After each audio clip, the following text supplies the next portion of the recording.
Welcome to the podcast where we take a deep dive into the stories behind construction business leaders. We will share how they got started, how they found success, and the lessons learned along the way. I'm your host, Eric Fortenberry. Welcome to Builder Stories. Welcome back, everybody. I'm really excited. We've got Dustin Hippensteel with us today. He is he's actually got two companies. We got Sugar Sands Construction, and as of late, he's started a new roofing business, True Grit Roofing. Dustin's located in Gulf Breeze, Florida. Really excited to have you on the show. Welcome to Builder Stories. Thanks for having me, man. I'm excited to share a little bit and see what knowledge we can work with each other on. Awesome, man. Well, why don't you kick us off? A little bit of background. Sounds like you've been doing, Sugar Sands, the construction business for a little bit longer. Maybe tell us, how'd you start that, or even before that, how'd you get into construction? What led you down this path, and what made you want to be a business owner? So, honestly, I probably got started in construction when I was like 10, 11, 12 years old. My uncle owned a few rental properties, and I remember being on site. We were installing siding, and I was on a roof. I didn't know what I was doing. I was just up there excited to be up so high, And I remember putting in some subfloor when I was a kid, and kind of did some manual labor as a young man. And then it was probably about 2010, 2011. I got in with a contractor in the local area. He put me on a roof right away, and kind of had to earn my keep. Grumpy old head, they will treat you well if you earn your way. And he took me under his wing. He taught me a ton. I mean, I learned a lot about just being a man in general, a lot about being a business owner and carpentry. And I mean, one day we'd be doing rough framing. The next we're doing fine finish carpentry, 7-step crown oak, and it just kind of, it expanded from there. I really fell in love with it, being able to create something with my hands. Uh, about 10 years ago, I decided that it was time to jump in my own. And we were living in New Mexico. I was working at a prison full time, and my youngest son was born. And I went and I got all my books. I did all my studying. I passed my tests. And I became a contractor in the state of New Mexico. And we jumped in that. We did a lot of roofing and a lot of painting. And then as I progressed and learned a little bit more about business, I absolutely knew nothing. I was the guy that knew how to use the tools, and I didn't know what an LLC was. I didn't know I needed an EIN. And so I learned a lot of it the hard way. And that's kind of why I named my business True Grit, because I've grinded it out, and we've expanded every year and just gained more knowledge. And it's really been a journey of personal growth and realizing, like, I need a team. I need to become a better leader. I have to kill my ego, and I have to really try my best to do things and continue to be able to offer a high level to people. So yeah, the start was a little gritty, but we after that we moved to Michigan. I got my license in Michigan. I went back to work with the original builder, and we built a couple houses and did a ton of remodels. It was like crash course. I learned everything, even in more depth. And in 2020, we moved to Florida here, and we started Sugar Sands. And Sugar Sands kind of developed from a painting company into construction. We did new build. We did a bunch of remodels. And then recently, uh, True Grit Roofing has been started. I I didn't realize that you had to have specialty licensing in Florida in order to do roofs. Even on the new house we built, I couldn't pull the permit because we did a metal roof. So I had to hire another roofer. And I said, this isn't going to be the way I'm doing this. So I went and kind of grinded through that. It was a rough test, honestly. I was surprised. It was like 11 books and 85 questions, 5-hour test. And it was a lot of technicalities that you had to really know where to find things at. But it's been off to a great start. We've hired a production manager, and he's kind of playing both roles right now. Me and him are pushing through with sales and developing a lot of our systems. JobTread has been crucial to us being able to do that. We played around with a few other software programs because we use JobTread for Sugar Sands, We said, hey, let's try some of these other programs that are geared exactly towards roofing. Ultimately, we decided that job share is where we wanted to be. Uh, with everything being in one spot, the communication with customers, your photographs, I mean, the back and forth of being able to track expenses, the files, everything that you can have is there. And it's a little tough at times because you have to build out your templates, but once they're built out, I mean, it's so simple.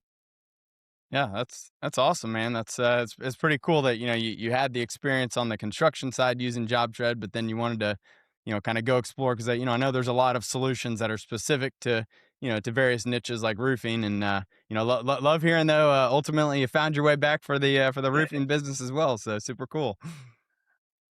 Is there, I'm curious. You've obviously been involved in a lot of different types of construction work, and everything from remodels to building homes to painting to roofing. Like, I'm curious to learn a little bit more about like what would you say like the differences have been, and sort of what's kind of steered you away from some and into the others. Like, did you find that was one of them easier? Was the work better, more profitable? Like, kind of what's led you to ultimately kind of focus here with TrueGrid on the roofing side.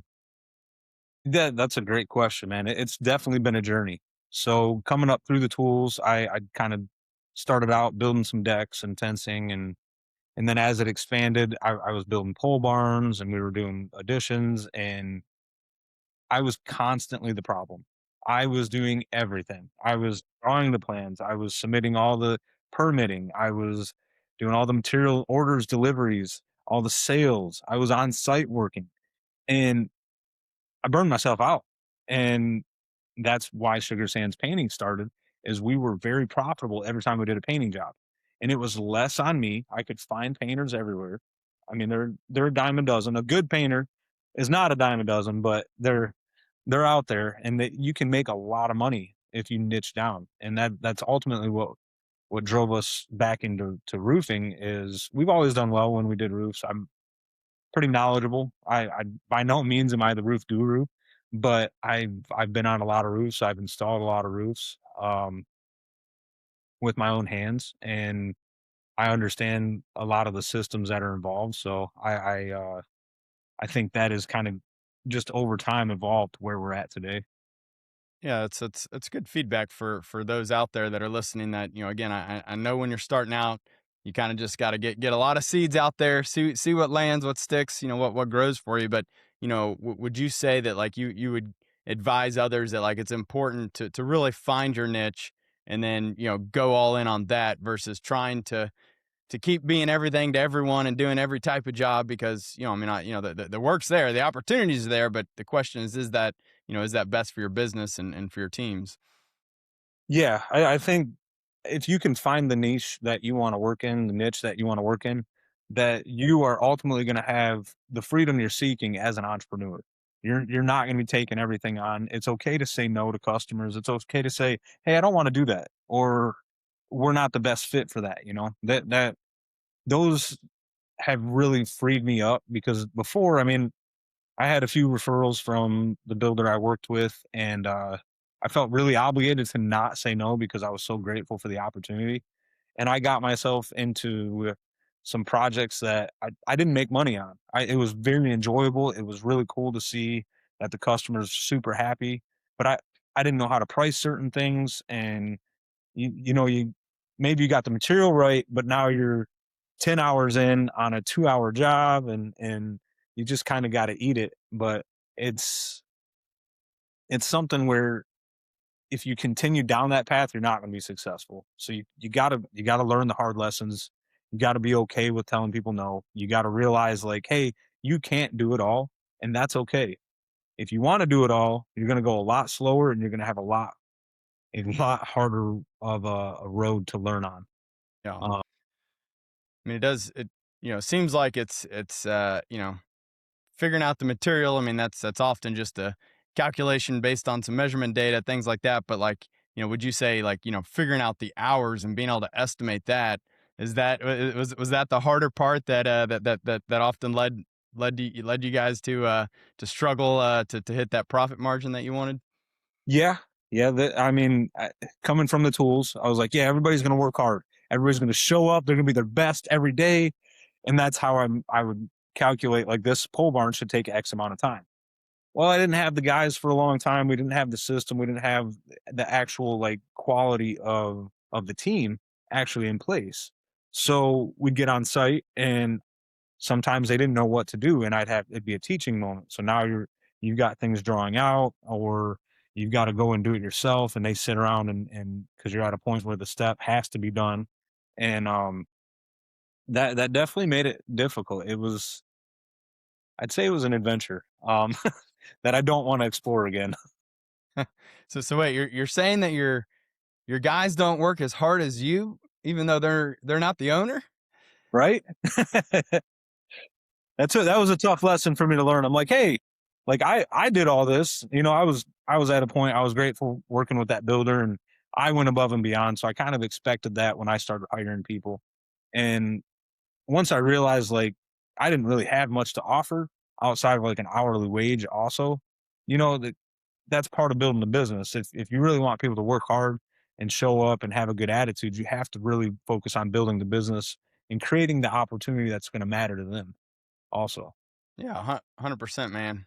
I'm curious. I want to dive more into that, but like, you know, based on what you've learned now, like, for those who are early on, there, again, like the biggest challenge I think for startups and new construction businesses, it really is knowing your numbers and understanding what does it actually cost you to be able to deliver that project, in order to make the money that you need to make to pay the guys, to pay the overhead, to keep the lights on, but then also to still make some money for the business because, I see a lot of people, they underprice their jobs because they don't truly take into account everything else outside of that job.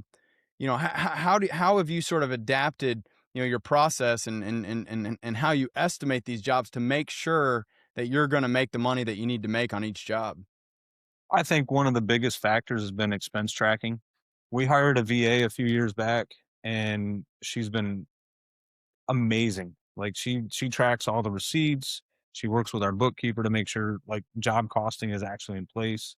It's not something I think you can get squared away right away. You know, if you're doing a remodel, there's a lot of unexpected things that can happen and there's a lot like you know, you open this wall and now it's full of termite damage, and now you have to rebuild this entire part of the house. How do you account for that? And you know, it's part of it is if you've got a customer, you have to come back to them and be like, "Hey, here's an unexpected expense. This is what it's going to cost to fix it, and this is part of the budget we didn't really plan for." So have good conversations with the homeowners. Have honest conversations with yourself. Don't over promise and under deliver and keep track of your numbers. If you have a receipt, even if it's a $5 receipt on some screws that you had to pick up, track that because over the extent of a 6 month period on one project, how many of those $5 receipts are you going to have? And now you've got maybe another $80 out of here, another 70 here, another 500 there. So I, the job costing has made a big difference. Yeah, I see a lot of people definitely, definitely skip over that, and they think, oh, we don't have the people, we don't have the time. Oh, that's, that's not enough to matter. And it's like, man, like I think it's more about the discipline of actually doing the job costing than, look, yeah, sure, $5 isn't going to move the needle here or there, but it's about making sure that you're accounting for all of that, in every job because you never know when that five might actually be a 500 that, somehow it got missed and you didn't know, and like it's about I think establishing really good disciplines that can help save you in the long run. It it's interesting too. So you talked about you hired a VA. Tell us a little bit more about that because we're seeing a lot of people who are interested in that. They're they think, man, like I'm doing all this administrative work. I'm burning myself out. I'm trying to do everything. And maybe they don't even realize there's a VA opportunity, or maybe they do, but they don't know where to start, or they've got some concerns. How did you sort of find out about virtual assistants, and tell us a little bit about that journey? So us hiring a VA, it was like, oh, that's not going to work. Everybody says the same thing. Like, what do you mean you work with someone that lives in the Philippines across the world? And ultimately, we had a buddy that was working with Steve Rosenberg and kind of told us, hey, I've got a VA. They're doing ABC for us, and they probably could really help you out with certain things. So we ended up going, and we went to one of the summit events in Houston with Steve Rosenberg. And after that, he goes through, he's got a great event. And during that, he has like set goal markers. And one of our goals was we're going to hire a VA when we get back. And it was mind blowing to us because now all of a sudden, I'm not wearing this hat and that hat and that hat. I said, here, what are we going to do here? And ultimately went with, I can't remember the name of the website, but we went through a website and we had a few interviews. We ended up finding Mika and she's worked with us now. I think it's been over 2 years. Works in the Philippines, very sweet and very loyal. She shows up and she does her job. If she has something that happens, she'll put in other time later in the day. And I mean, we pay her $8 an hour, which I've found some people pay the VAs on bonuses. They pay them $4 an hour, $2 an hour to start. There's a lot of different ways to structure it. But at $8 an hour of American money in her area, she's almost making what a lawyer or a doctor would. So it's very beneficial to her, and it takes so much off of our workload. She tracks our expenses. She'll do media posts. She'll call customers. She'll follow up and send invoices. She can create invoices. She she's great. And I've honestly I've tried to coach other people to do it, and for whatever reason, a lot of people have their blinders on. They've got a roadblock and don't want to hire anything out. So a VA is a good safe way that you're not going to spend a ton of money and up front either. And we kind of had that honest conversation, me and my wife, with her. We're like, hey, we really don't know what we need you to do. We know we need help, and it just kind of developed from there. And she's gained a lot of skills because of it, and she's also helped us build out a lot of SOPs. So when the phone rings, what do we do? We've got a full list of everything that needs to be done that anybody can come in and read that script and follow through with. So Yeah.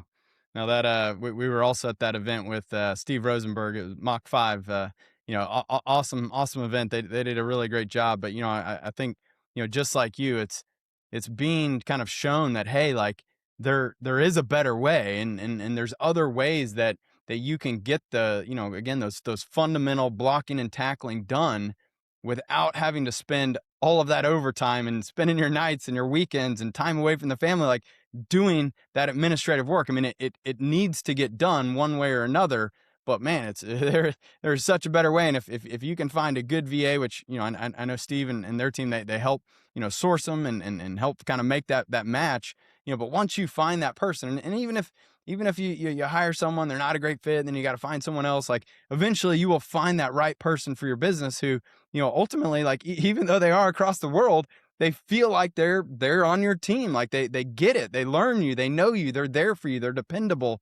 And at a fraction of the cost, again, it is a no-brainer to try it. And I see people who end up hiring multiple of them after they've seen the benefits of one. And again, it sounds like you're not just doing the job costing and creating the invoices and the bills, but like they're helping with social, they're helping with SOPs. Like there are so many things that when people stop to think about, what am I actually spending my time on? There's probably a lot that you can take off of your plate so that you can focus on the much higher priority and focus on the clients and the relationships and, overseeing the business instead of every single day doing every single nitty gritty task that has to be done. absolutely. That's, so I'm curious. The another group I think you mentioned that you're working with was Limitless Roofing Group. Tell us a little bit about that. Who are they and what do they do for you? Limitless has been awesome. I personally have not been able to dedicate as much time to them, so I don't know 100% of what they're doing, but I know that they offer a lot for roofers, including like rebates and just group events, and they do a lot of training. They they've had a lot of success and they're giving back. And I think the roofing community is good because of that, because there's so many people that have had success and now they want to give back and share and help other people grow. And Limitless is right there, man. They've helped out a lot. Yeah, it really is an awesome group, you know, and Dylan and their team. I mean, you know, I think the thing that was really surprising to us is just like how they have put this group buying program together where like it doesn't even cost you anything. All you have to do is join the group, and then they, like, you know, take kind of whoever you're buying from, whether it's SRS, QXO, you know, and they just connect your account, and then you just automatically get a rebate for your purchases, and it's like it doesn't cost you anything. Like, what an awesome opportunity. Like, I don't Can't understand beat why that. everyone doesn't go jump on that. I mean, that is free money right there. And then all of the other stuff on top of, you know, that and what they're providing, the educations, the trainings, the events. Like, I mean, I love seeing when groups are not only, you know, adding monetary value to you, but they're also giving you all of those intangibles, that training, the education, creating that community. You know, I think that's so important in this day and age. Absolutely. And I mean that's a big thing with job trade also. Like that was ultimately a deciding factor why we went with you guys is you Limitless has a Facebook group that is very beneficial. You can go make a post and get a lot of interactions. JobTread has a Facebook where, I mean, we've interacted on Facebook and kind of gone back and forth with some ideas, and that's amazing. Like you can't do that in a lot of places. So the community is the big deal. Absolutely. You know, you talked about earlier just kind of the importance of sort of really focusing on developing, you know, the company and the business and the culture and your people. Can you tell us a little bit more about that? Because I see a lot of people, they again they struggle to go from this like solo owner operator. I'm the entrepreneur. I'm putting on every hat. I'm selling the job. I'm running the job. I'm, you know, trying to do everything myself, to like being able to let go a little bit and finding the right people, delegating, trusting. Like, I know this is a really big challenge for a lot of people. So how did you make that jump, and tell us, you know, what's that look like for you? I'm still learning how to make that jump. I think, like I said, it's personal development. You run into a lot of obstacles if you're trying to do everything yourself. And ultimately, my big thing with starting a business is I wanted to help other people along the way. If I'm doing everything, I'm not helping everybody. I'm not giving them opportunity. And that at this point, that's my job, is to provide opportunity for others and give them what they need. So I've had to go and read the books. I've had to go and sit in front of people and listen to things, and I've had to do a lot of work on myself, killing my ego, thinking that I'm supposed to do everything, that I can do everything, and that's just not the way. And I think I think that'll resonate with a lot of the blue collar brothers. You know, we're going to get it done, you know. And sometimes I think that's not always the best way to do it. You know, becoming a leader and being able to have a good conversation with someone and being like, "Hey, I'd really like you to do it this way, and here's why." Being able to communicate better and explain yourself, that those things go so much further and actually build a culture where people want to be working with you. Obviously, you got to be honest, you got to be have good integrity, you got to be professional, you've got to have a good heart, and with all those things combined, you can really have that culture that has the accountability, that you're bringing people in that they're not scared to make the call. You know, whether it's a, "Hey man, you did great," or, "Hey, you really screwed up on this. What do we got to do?" Even to a homeowner, you know, like my lead guy at True Grit, he says, "Good or bad, we're going to get this thing squared away." And we've had a few hiccups. I mean, it's business, you know. But it's how you handle it, and that's the culture that I want to continue to grow. And it all starts with the leader, and then you kind of got to build it out and grow from there. Yeah. You know, it's interesting because, you know, I think, you know, a lot of entrepreneurs and people, I mean, you got to have, you know, a little bit of that kind of that ego, that exuberance, that confidence to be willing to say, I can build a business. I can do it myself.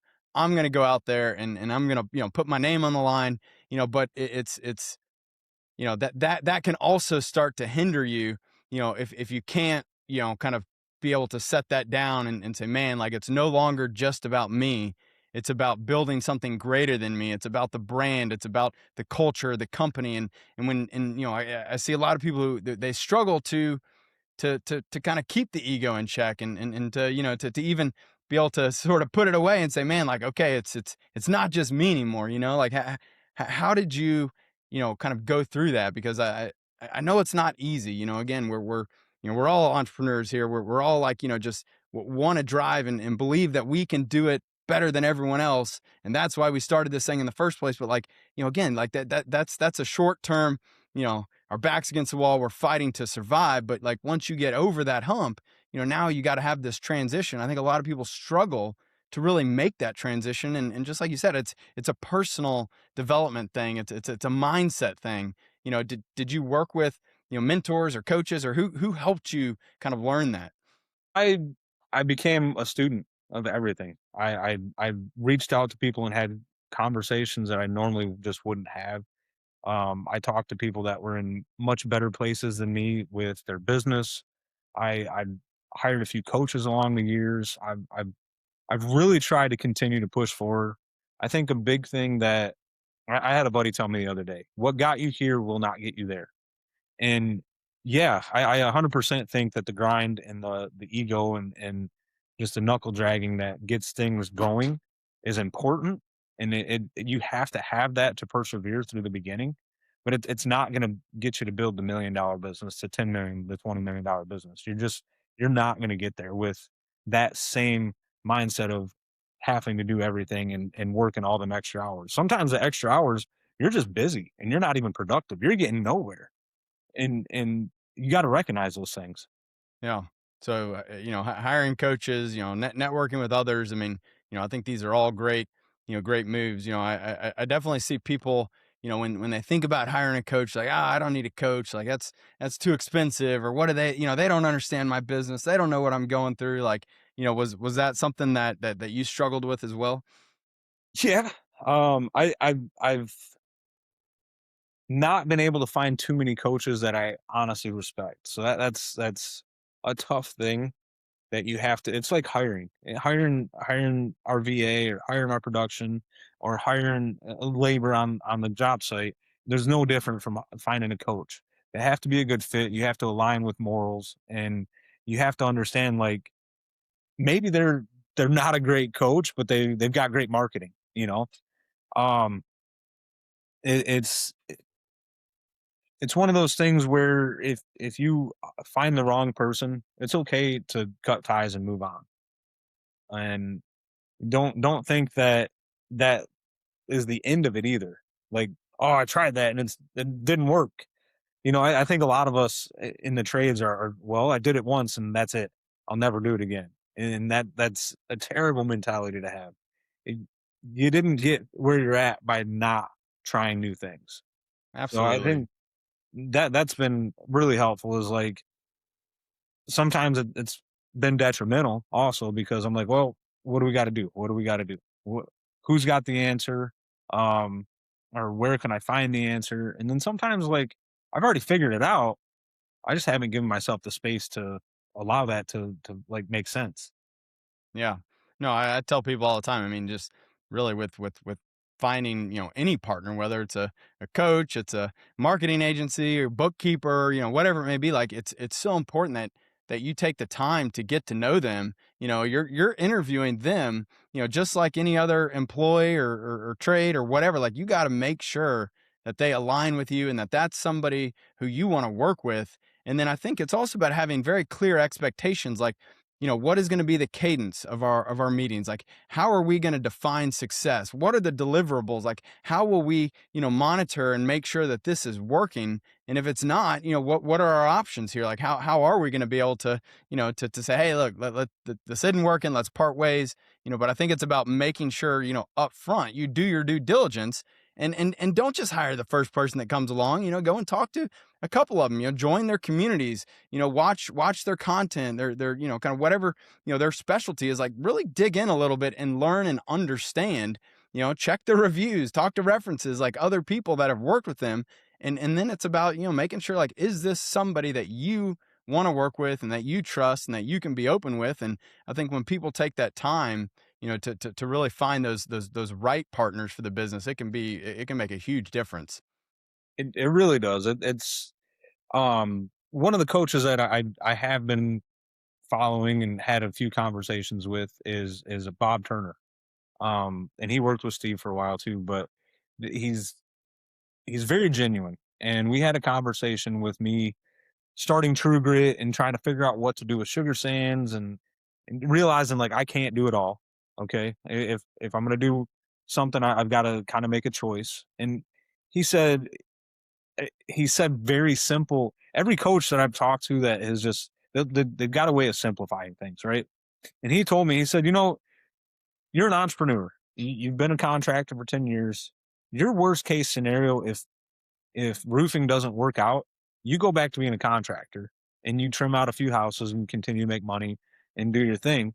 Or worst case scenario is you get a job, you know? And I'm like, okay, well, I mean that we're gonna make money either way. Why not go and try to do this and push hard on it? So I think a good coach will just simplify everything you got going on. But you've got to be, again, with the ego, you got to kill the ego and be vulnerable enough to have those conversations with someone and realize you can still learn. 100%. So I'm curious, you know, what motivates and what's driving you? Like, where do you want to see your business go? Next 3, 5, 10 years. Like, what's kind of the longer term vision and plan? That's a great question, Eric.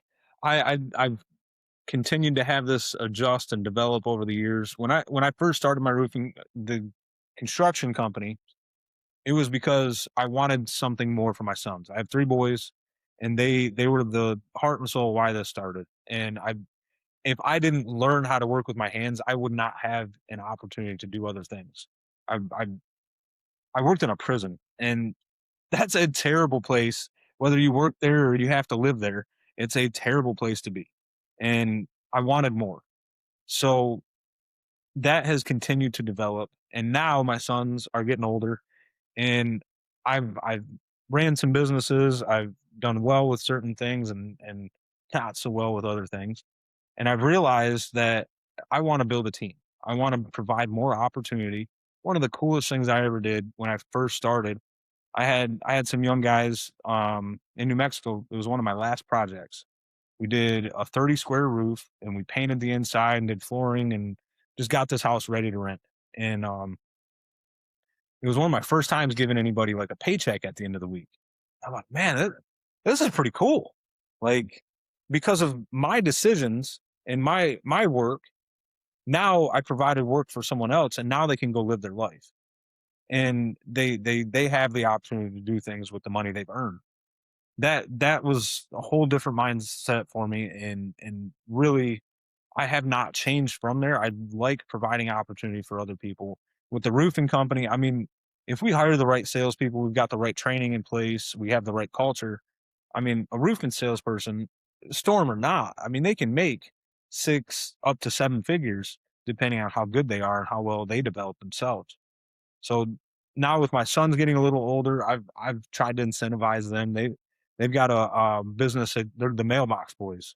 So they go around and they install mailboxes for other builders and stuff in the area. And I told them, I said, hey guys, if you go and sell a roof, you're gonna make 500 a roof, you know. And I said, whoever sells the first roof, you get $100 bonus.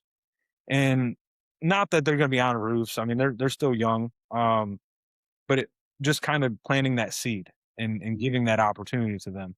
That's really the next step of this is I've made it a point to make sure that I'm hiring people that I mean we're interviewing our second salesman this afternoon and just want to build the team and provide opportunity for other people. That's gonna bring back a lot more than just financial means to me, but that I think that's really ultimately what we all want, you know? Yeah, absolutely. Again, I see a lot of people go into it just, they're in a situation where they know they gotta do something different. They're not happy, they're not making the money they need, they're not getting to spend the time with their family that they want. And that kind of, out of necessity drives them to start the business. But, I really believe that like as soon as you can have that mindset of like, how can I, really get that intrinsic value from helping others, from just doing good, from, it's this like just incredible, shift where you find that like at the end of the day, I mean, the money,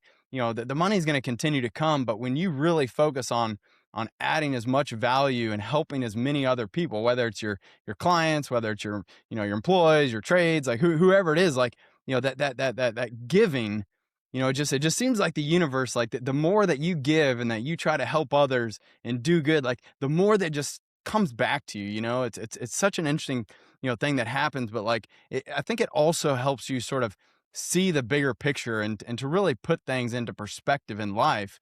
Is that, man, like, this life is too short, and all the money we make, we're not going to be able to take with us, at some point. And so it's like, how can we leave that legacy? How can we, leave this world a better place? How can we, build a great business that, maybe one or all of your boys take over at some point? Like when you've set them up for success, I think that's like what's really exciting and will help to drive, especially when times are tough. Like you got something more than just that, paycheck that's going to kind of help fuel you through, those hard times. So it's definitely a really good, thing to think about. And I think a lot of people don't take enough time to really sit down and do those reflections about who are we, who is this business, what is our brand, what is our mission, what is our vision, like why are we doing this, because like this is hard work. I mean, your guys, they're risking their own, health and well-being, getting up on those roofs every day. Why are they doing that? Like, what is, motivating everyone to put themselves in that situation? And it's about helping others, and I think that there's it's just such an important thing to take the time to really reflect on, like, what's the bigger picture here. And ultimately, like when you can dial that in, like I feel like that, like, it just helps attract so many more to your business. Yeah, the finances is never, I mean, like you said, it's a necessity in the beginning, but it's it's a byproduct of one once you finally start putting some key things into place that people really want to go and do things. Everybody's got to work, and I mean maybe not everybody, but most people have to work, and th- they want to work at some place that is enjoyable, that they feel needed and they have purpose, and that's our job as business owners to provide that and create that vision. And it's definitely been one of the most rewarding parts of this. Yeah, absolutely. One other thing I wanted to circle back to. So, you talked about, setting up SOPs and really kind of, you've got software, you've got, kind of these systems built out. Like, can you tell us a little bit more about, like, what have been the most important, like, SOPs for your business that, you feel like once they got put into place, they really provided clarity. They've helped you to keep building, keep growing, onboard new people. The SOPs were tough in the beginning because it was just me, my wife, and the VA. So who do you give the SOP to, right? Like, how do you have this? And then we started realizing like we needed an onboarding process for our subcontractors. We needed to have some type of guideline for them to follow and understand, like, here's how you get paid, here's the insurance you have to have.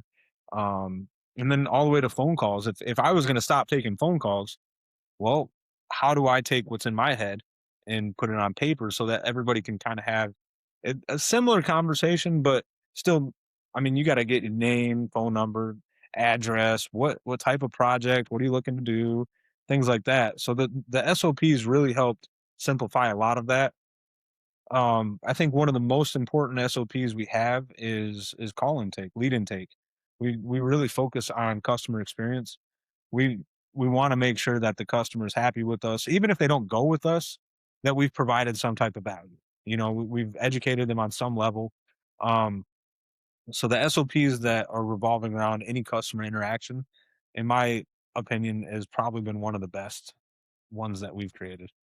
Yeah, that's awesome. And can't tell you the number of times, you hear these guys, they've been doing it for, decades, and, like, but it's all in their head, and they haven't ever taken the time to just sit down and try to write it all down and create this process so that, one day, if you want to hire someone, or God forbid something happens to you, like, the business doesn't just, like, evaporate. It's about creating, those documents and those trainings and those, SOPs that will give you so much more longevity. And ultimately, like, when it's not all in your head, you can actually take the time to step back and say, man, does this process make sense? Like where are these processes breaking down? Like, are there bottlenecks here that like I just didn't see every day because I was just doing it. And it's like this rat race that I'm on. But like when you actually write it down and document it, like it's so insightful that you can see kind of like, wow, man, like seems like I could optimize this or streamline that, or, why am I doing it like this? Like, but it kind of takes that I've got to step back from the day to day to start planning and to start like, having a little bit more of that higher level strategy about what is our business? How are we operating? And I see that like is a huge turning point for people. And then they realize, man, I could actually go and, I'm doing all these things myself. Like maybe here's an opportunity. There's an entire role here, where I could go bring somebody on. And, as long as, it makes sense and, the cash flow is there and you can afford it, like by all means, like that's how you keep growing and pushing forward. 100%. You know that I kind of want to circle back, and you brought up a great point of having everything in your head. I was the same way. I didn't really have any management team, and I didn't have all these other things going. I just knew what had to be done, and I did it, and I bought things and made sure they were on site to be installed. And one of the big things that was said when we started Sugar Sands Construction is my wife is like, "You did everything." I was the bookkeeper. We went through it. I did all of it, and I said, "If we're going to start this again, we can't do that." And so part of that was hiring Mika. And then Mika almost became like a forensic scientist because she had to decipher everything that was in my head. So if anybody that is kind of all in their head and they're struggling of how to get it all out or how to organize things, a VA can help you do that. Or just I mean, an office staff can help you do that. But you're gonna have a conversation with them of like, hey, I'm on site. Just just write this down or pull up Fathom and have them transcribe our conversation and go through, all right, this is the next steps. Even if it's just as simple as project management, put it all out there. That would be one of the best things you can do as a new business owner is to track obviously your expenses, but track what operations are happening daily and then have someone work with you to decipher where you can improve or what needs to have a little more attention or how to organize certain things. And I mean, you'll go from 0 to hero pretty quick doing those kind of things. Like No, that's crucial. I'm curious. Have you guys been using any AI with the business? Yeah, yeah. My wife's actually our IT person. She loves it, man. She's built our website. She handles our SEO. Sugar Sands Painting was number 1 in the area for years. Um, and then recently, she's figured out the AI agents. Like, so for True Grit, we have Wendy. I think her name's Wendy Storm, but she answers the phone for us whenever we can't pick it up. And it's set up to take all the calls and ask certain questions. Hey, do you have a leak? What's your name? And I've gone through it. I've tried to break it, and you just make the adjustments, and it's been fun. I mean, the back end of stuff too, where AI can help come in and fill in some of the gaps of what needs to happen next or the follow through of appointment setting. If we get an appointment that's set on our website, all the follow-ups that happen with there, it's been fun. Yeah, it's ridiculously powerful. I think it just like everything else takes a little bit of learning, a little bit of, kind of just you got to get in there and you got to play with it and experiment and figure out what makes sense for your business. But like, man, when you take the time to do that, I mean, it's just it's huge, and it's like having another, employee, except it's at a fraction of the cost. I mean, basically it's a nominal expense. I don't even know if I call it, a fraction of an employee cost, because, you're either paying $20 or $100 a month, but it's a nominal expense for the horsepower that it can provide. And, a lot of people don't even realize yet, but like you can connect your Claude, your Chat GPT, like to your job tread, and like it will actually go and like it can go and use job tread for you. It can read data, it can create data, it can look over your budgets, look over your proposals, give you feedback. It can compare one job to the next, like setting up those automated processes where the agents can go in and they can help do this. Again, a lot of this manual administrative work can be done for you, but even just having that second set of I guess I can't call it second set of eyes, but like like before you send that proposal, just hey, Claude, go review this job. Like, give me any feedback. Like, did I miss anything? Like, look at my last 5 jobs. Like, do you see anything there that like I didn't account for here? Like, again, it takes an extra couple minutes, but that little bit of effort could save you big time if you did miss something. And so like I'm a huge proponent of it. I think a lot of people, if they don't know where to start, just ask it. Hey, how could I benefit from It's AI? that Like, how simple. could you help me with my business? Yeah, we've been using Claude with job tread, and it's made a big difference. Especially, I mean, like I brought up in the beginning, some of the hard part with job tread is it's so powerful. What do you do? Well, us having the knowledge we had, my wife said, I'm going to set this up a lot faster, but I'm going to use Claude." And I mean, a game changer. She's like, "Holy cow, this thing did so much for us. This is great." And now we just basically took hours and hours and days of connecting dots and doing things, then packed it down into 20 minutes with an AI and figured it out and then You put know, it all into place. Well, we got lots more exciting AI updates coming. We're about to actually roll out some of our own kind of directly in the app to help people. Kind of we're starting with like a support assistant, help assistant there that can help people learn how to do things. It can kind of read data. We'll eventually we'll implement more things that will help with your estimating and scheduling and all that. But we're also kind of taking it a little bit slow. We want to be very mindful. I do think that with AI there is this this risk where people just see it as an easy button and they go click that easy button and they forget that look, you still need to double check everything because AI makes mistakes. It totally hallucinates. And so I want people to remember that like you're still the expert. At the end of the day the buck stops with you, not with AI. And whether it got it right or got it wrong, like it's your responsibility. But it can make a huge difference for people's businesses. And I'm seeing the people that have really gotten into it and have started to adopt it. I mean, they pretty immediately can say, "Holy cow, this is a game changer." So, I encourage those of you out there who are a little skeptical or hesitant still, like, man, you got to start digging in because it can make a big impact. Absolutely. Well, look, Dustin, this has been awesome, man. I really appreciate you coming on, sharing a little bit of the behind the scenes, kind of how you've gotten going, some of the challenges that you've had. Just and wrapping up here.